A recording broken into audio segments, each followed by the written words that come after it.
दोस्तों, आपका स्वागत है मेरे नए व्लॉग में। तो आज मैं अपने चिकलेट एक्वेरियम के लिए लाया हूँ दो नई चिकलेट। आप देख सकते हैं ये चिकलेट कितनी एक्टिव है और आप देख सकते हैं कि मेरा एक्वेरियम भी कितना ब्यूटीफुल दिख रहा है। और दोस्तों, हम चिकलेटों को पहले इसमें डालने से पहले है हम इसको नॉर्मलाइजेशन करेंगे। तो नॉर्मलाइजेशन के लिए हम इस थैली को अपने एक्वेरियम में डाल देंगे, जिससे कि ये टेम्परेचर इन दो नई चिकलेटों को सूट कर जाए। तो इसके लिए हमने इनको 15 मिनट के लिए एक्वेरियम में डाल दिया है। नई चिकलेटों को सही से वाटर सूट हो जाए, इसके लिए हमें 15 मिनट तक अच्छे से हमें नॉर्मलाइजेशन करना होगा। तो दोस्तों, इन चिकलेटों को अब 15 मिनट हो चुके हैं और आप देख सकते हैं कि इनका नॉर्मलाइजेशन भी अच्छे से हो चुका है और इनके बीच में अच्छे से मीटअप हो चुका है। आप देख सकते हैं नॉर्मलाइजेशन करना कितना ज़रूरी होता है।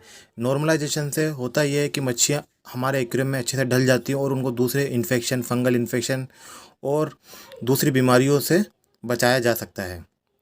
आप देख सकते हैं कैसे दूसरी जो नई चिकलेट हैं वो इस किस तरीके से थैली में है और पुरानी चिकलेटें उनसे मिलने आ रही हैं। इनसे इनके बीच में अच्छी खासी बॉन्डिंग हो जाती है और ये अच्छे से फिर इस एक्वेरियम में सूट हो जाते हैं। तो आप जब भी फिश शॉप से नई मच्छियाँ खरीद के लेकर आएँ तो हमेशा यह ध्यान रखें कि उनको 15 मिनट तक पानी में डाले रखें। इन 15 मिनट तक इनको डालने से इनको अच्छी तरीके से ये टेम्परेचर जो होता है एक्वेरियम के सूट हो जाता है और जो जो नई मच्छियाँ होती है और पुरानी मच्छियाँ होती है उनके बीच में अच्छा सा एक मीटअप हो जाता है।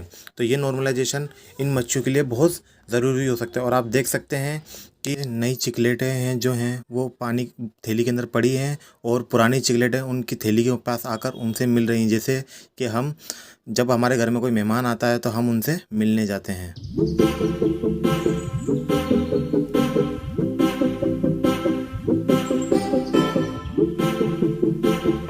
तो अब मैं अपनी नई चिकलेटों को इस एक्वेरियम से निकालूंगा और इस एक्वेरियम से निकाल कर और इन मच्छियों को अपने एक्वेरियम में डालूंगा। आप एक्वेरियम में मच्छी को डालते समय दो चीज़ों का अक्सर ध्यान रखें। पहली चीज़ तो उनका नॉर्मलाइजेशन करें और दूसरी चीज़ कि जो आप फिश शॉप से जिस भी पानी के अंदर मच्छी लेकर आएँ उस पानी को कभी भी अपने एक्वेरियम में नहीं डालें। क्योंकि होता क्या है कि जब आप फिश शॉप से जो भी मच्छियाँ लेकर आते हैं तो उनका जो पानी होता है वो इतना क्लीन नहीं होता है और इतना साफ़ नहीं होता है। हो सकता है उसमें किसी तरीके का कोई इन्फेक्शन हो या कोई फंगल इन्फेक्शन हो, जो कि हमारी सारी मच्छियों को ये इफ़ेक्ट कर सकता है। तो हमेशा यह ध्यान रखें कि कभी भी आप किसी भी फ़िश शॉप से अगर आप मच्छी लेकर आएँ हैं तो उस फ़िश शॉप का पानी कभी भी अपने एक्वेरियम में ना डालें। दोस्तों, आप देख सकते हो कि अब मैं अपनी थैली को खोल रहा हूँ और जाले की सहायता से मैं इन मच्छियों को इस एक्वेरियम में डालूँगा।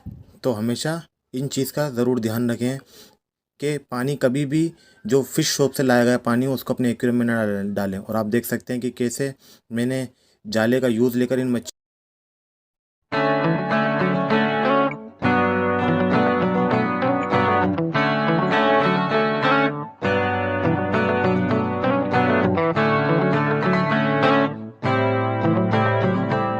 मैंने अब जाले की सहायता से अपनी पहली चिकलेट को इस एक्वेरियम में डाल दिया है। और आप देख सकते हैं कि जब भी मैंने चिकलेट को इस एक्वेरियम में डाला तो ये अपने आप को हाइड करती हैं। तो हमेशा ये ध्यान रखें कि चिकलेट के एक्वेरियम में हमेशा रॉक्स रखें, ताकि जो नई चिकलेट आई हैं वो अपनी पुरानी चिकलेटों से बचने के लिए अपने आप को हाइड कर लें।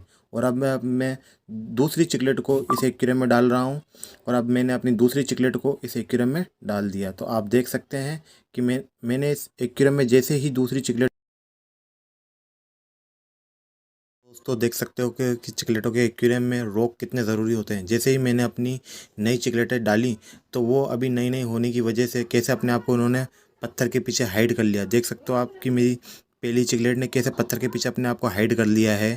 और जो पुरानी चिकलेटें हैं वो एग्रेसिव होने की वजह से, क्योंकि वो जब एक्वेरियम में रहती हैं तो ऐसे दादागिरी दिखाती हैं और वो नई चिकलेटों पर अटैक करती हैं। तो पुरानी चिकलेटों से बचने के लिए नई चिकलेटें अपने आप को रॉक के पीछे हाइड कर लेती हैं।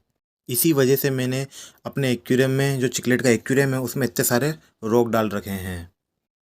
तो आप देख सकते हैं कि मेरी चिकलेट ने कैसे अपने आप को हाइड कर लिया। और अब आप दूसरी चिकलेट को जब देखेंगे तो उसने भी अपने आप को फ़िल्टर के पीछे हाइड कर लिया है, छुपा लिया है, ताकि जो पुरानी चिकलेट है वो उस पर अटैक ना कर सकें। ये थोड़े दिन के लिए होता है, फिर वो आपस में मीटअप हो जाता है उनका और ये फिर आपस में नॉर्मल तरीके से अपना बिहेव स्टार्ट कर देती हैं एक्वेरियम के अंदर।